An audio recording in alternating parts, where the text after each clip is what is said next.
மாம்பழ சீசன் வந்தால் போதும், ஒரே குதூகலமாக தான் இருக்கும். அதுவும் அந்த அல்ஃபோன்ஸா ரகம்னா போதும், லட்டு மாதிரி தூக்கிடுவோம். இன்றைக்கி நம்ம வீட்டில் நார்த் பிரேக்ஃபாஸ்ட் தாங்க. இவங்களோட தோலை நமக்கு தெரிஞ்ச மாதிரி செதுக்கியாச்சு. விளையாடிட்டே இருந்தால் எப்படி, சமையல் வேற லேட் ஆகிடுமே.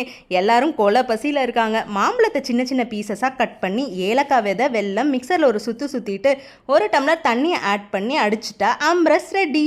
இவங்கள ஃப்ரீசரில் வச்சிடணும். அப்போ தான் சாப்பிடும்போது குழு குழுன்னு இருப்பாங்க. இவங்கள சும்மா சாப்பிட முடியாதே, சப்பாத்தி வேணும். இவங்க 2 பேர் தாங்க கிரேட் காம்பினேஷன்.